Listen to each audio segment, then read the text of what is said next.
1976 तक वहां तो ब्रिटिश बेस भी था एक तरह से अड्डू में। जी। और जो साउथ में गान आइलैंड जिसको बोलते हैं, वहां पर जो है समूह है आइलैंड एटॉल बोलते हैं, आइलैंड समूह को वहां पर एटॉल बोला जाता है। तो अड्डू में जो है ब्रिटिश वहां पर बेस था, वो चला गया 1976 में।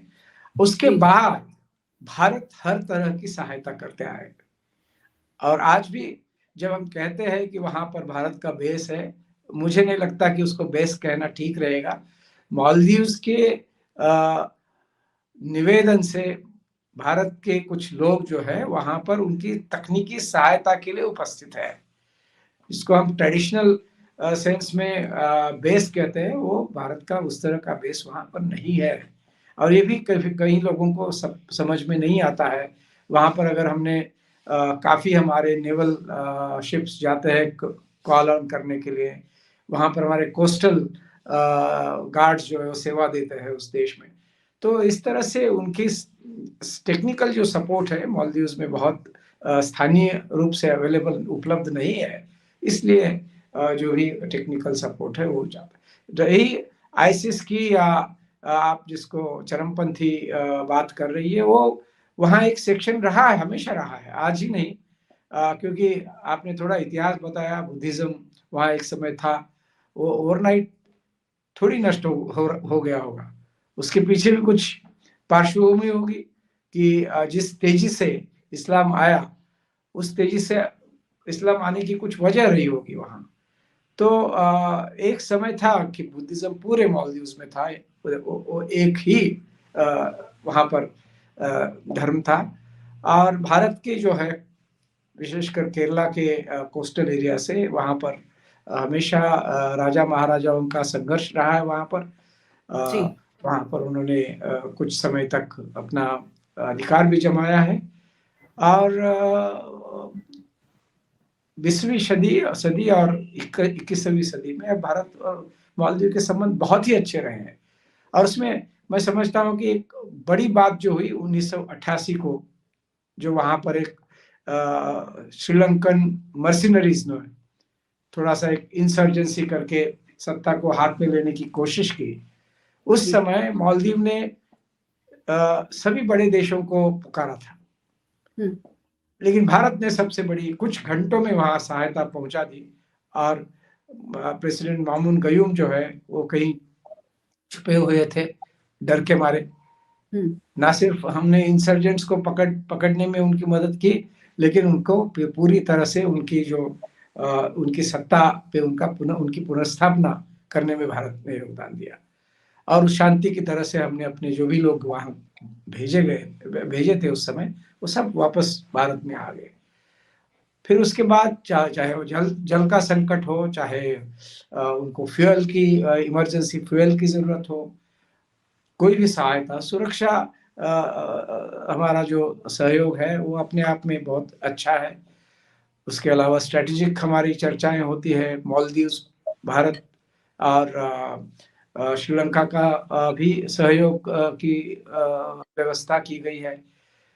हमारे इंस्टीट्यूशनल्स जो बड़े इंस्टीट्यूशंस है वहां पर, IGMH Indira Gandhi medical hospital, वो भारत ही कर पाता। और आज भी वो वहां का सबसे बड़ा हॉस्पिटल है इंदिरा गांधी जी के नाम पे।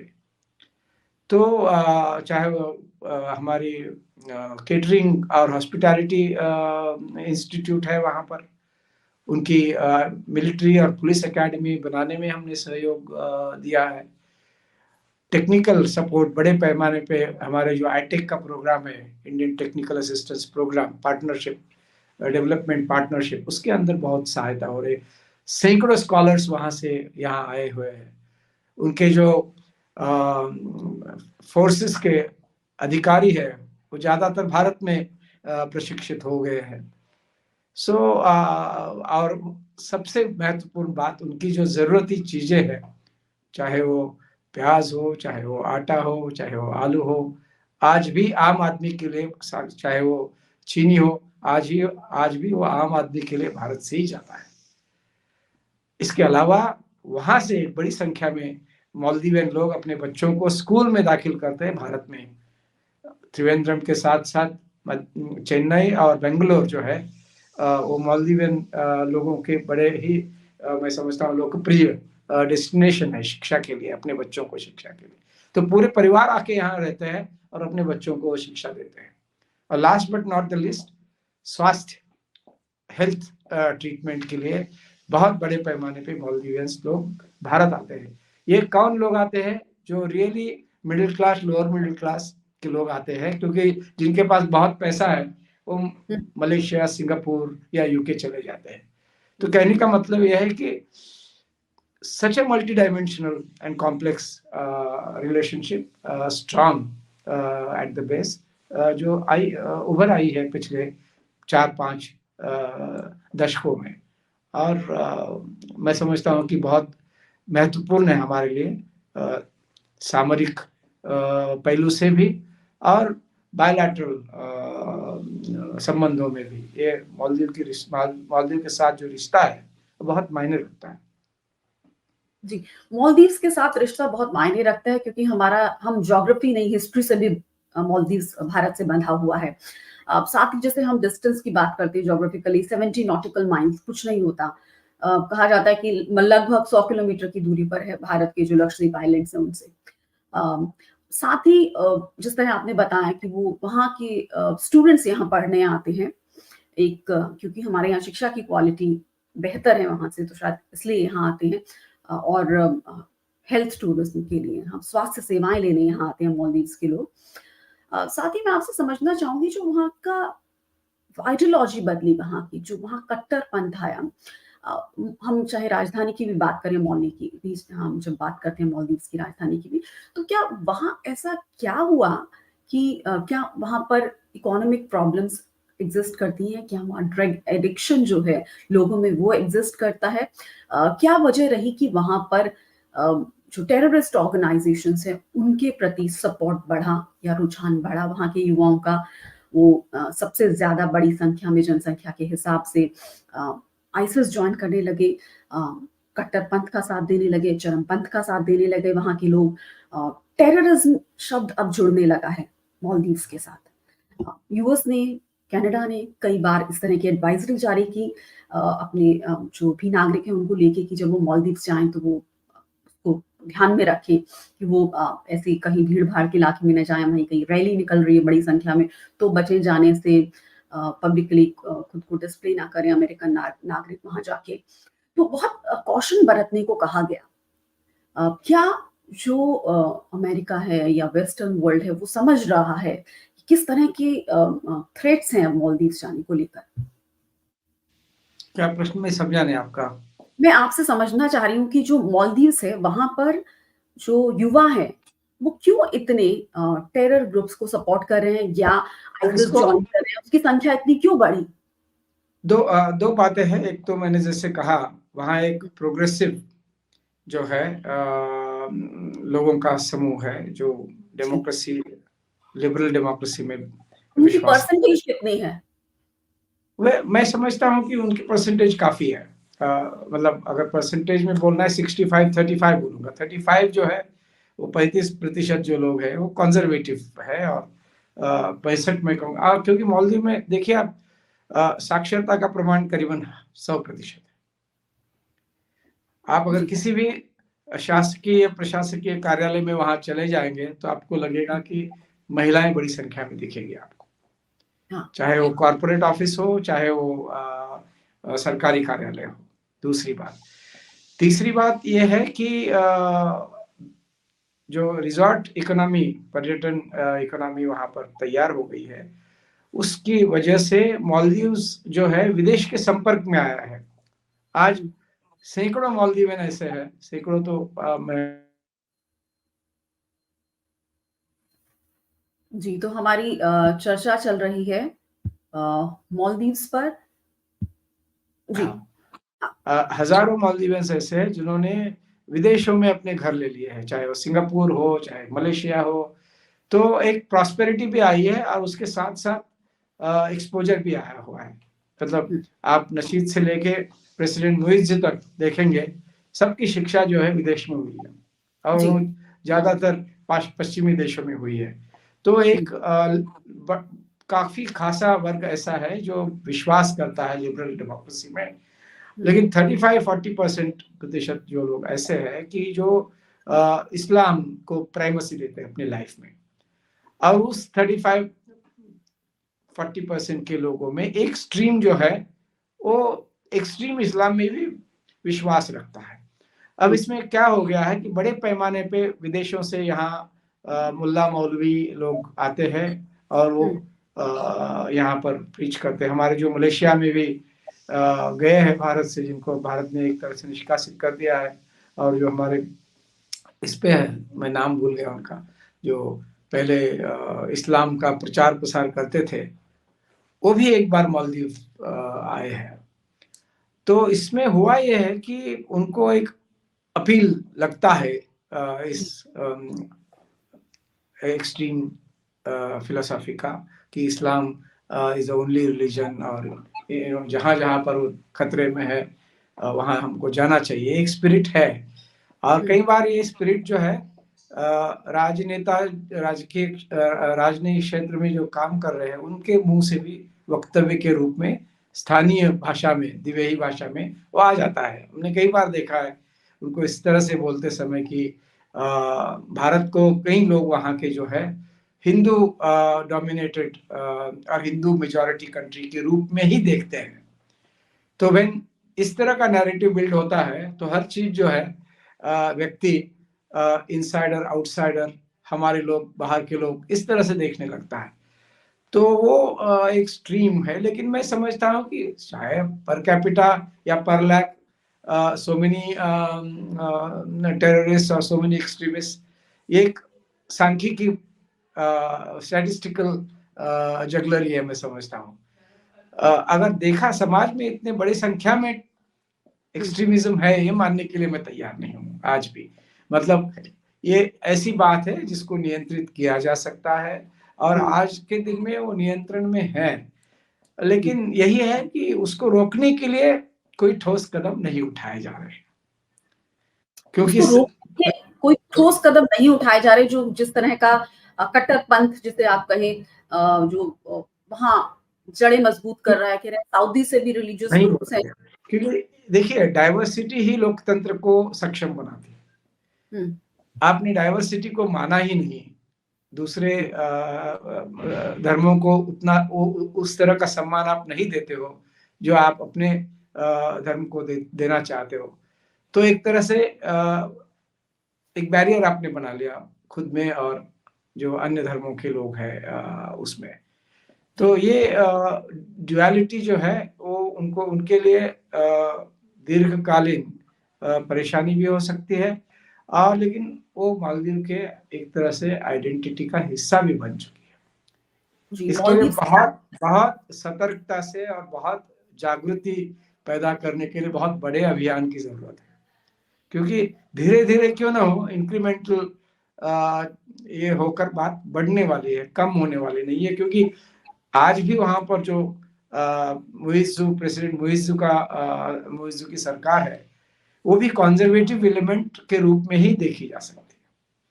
तो वो मुझे ऐसा कभी नहीं करेंगे कि जिसमें वो अन्य धर्मों के बारे में या उसके उन धर्मों के जो अच्छे तत्व है, मूल्य है, उसके बारे में कुछ बताने की कोशिश करेंगे, ऐसी उम्मीद हम नहीं रख सकते। जी, जिस तरह हम देखते हैं कि मोहम्मद मुइज़्ज़ू जो प्रेसिडेंट है मालदीव्स के, वो इंडिया आउट का नारा लेकर सत्ता में आए, कि उनका कहना ही ये था कि भारत को हटाना है। भारत के साथ अब उन्होंने आते ही हाइड्रोग्राफी पैक्ट की बात हो या अन्य दूसरे पैक्ट हो, उनको डिसकंटिन्यू करने की वो बात कर रहे हैं। साथ ही जिस तरह उनके प्रोफाइल को अगर हम रीड करें, तो आप क्या पाते हैं उसमें? चाहे उनकी एजुकेशन चाहे फॉरेन में हुई हो, लेकिन उनके विचार तो वही कट्टरपंथ को सपोर्ट कर रहे हैं। हाँ और ना, दोनों है। क्योंकि अभी तो उसको क्या बोलते हैं, नए नए राष्ट्राध्यक्ष है, वो अभी उनके हाथ में सत्ता आई है, और उनके जो क्या कहूँ मैं, उनके आइकॉन कहिए या जिनके वो प्रोटेज है, वो प्रेसिडेंट यामीन, अब्दुल्ला यामीन जो है, वो काफी प्रोग्रेसिव विचार के थे, लेकिन वो भी उसमें गिर गए उस कंजर्वेटिव धारा में एक तरह से, क्योंकि वो उनको वोट लेने में मदद करता था।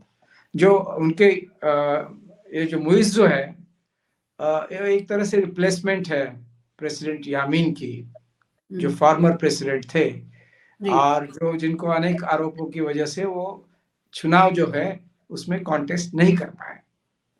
तो मुइज़्ज़ू जो है उनकी जगह पे एक रिप्लेसमेंट कैंडिडेट के रूप में उभर आए, तो अपनी पूरी इस यशस्विता का श्रेय जो है वो यामीन को देते हैं। उनको इम्प्रिजनमेंट से निकाल के हाउस अरेस्ट तक ले आए हैं, और शायद उनको आगे जो है निर्दोष घोषित किया जाएगा। तो इनके लिए अब ये महत्वपूर्ण बन गया है कि इसको बनाए रखें कुछ हद तक, ये जो कंजर्वेटिज्म और little bit of over tilting towards Islamic, you can call it propaganda, Islamic principles, जो भी है इस्लामाइजेशन, उसकी तरफ थोड़ा ज्यादा टिल्टिंग है, और ये रहेगी, मतलब जो मेरा अनुमान है। इसके साथ साथ लेकिन जो इंडिया आउट की जहां तक बात है, ये कंजर्वेटिव फोर्सेस का एक स्टैंडर्ड एजेंडा रहा है। पहले भी यामीन जब सत्ता में आए, उसके पहले जो नशीद के खिलाफ वहां बगावत हुई, उस बगावत में भी यही नारा था उस वक्त भी कि इंडिया हटाओ, इंडिया आउट। ये था उस वक्त भी, शायद इतना प्रोनाउंस नहीं था, और वो एक में एजेंडा उस वक्त नहीं था, मैं ये कह सकता हूँ। तो ये लगातार रहा है, क्योंकि इससे जो है एक कंजर्वेटिव एलिमेंट जो है अपने आप के लिए एक सॉलिडारिटी पॉइंट के रूप में देखते हैं। भारत के बारे में अच्छा सोचने वाले लोगों की संख्या वहां कम नहीं है। मैं तो समझता हूँ कि बहुसंख्य लोग जो वहां के हैं वो ज्यादातर भारत के सहायता के बारे में, भारत के आज तक की तरक्की के बारे में अच्छा ख्याल रखते हैं, अच्छा मत रखते हैं। लेकिन वो जब भी इस्लाम की बात आती है, तब प्राथमिकता जो है वो इस्लाम को चली जाती है, ना कि भारत को। तो ये उनकी समस्या है, जो उन्हीं को उसका हल निकालना पड़ेगा। लेकिन ये पॉलिटिक्स है वहां की, और दो हिस्सों में बट गया है देश, जो एक कंजर्वेटिव एलिमेंट्स और प्रोग्रेसिव एलिमेंट्स, और इसको अभी बदलने के लिए कोई तीसरा पर्याय जो है अच्छा, इससे भी अच्छा पर्याय कोई निकल नहीं आ रहा है। तो इसका मुझे, लेकिन उसके साथ साथ मुइज़्ज़ू ये भी जानते हैं कि भारत के साथ संबंध जो है वो बहुआयामी है जी। और इसको बहुत आसानी से जो है डिसमेंटल करना मालदीव के भी हित में नहीं है।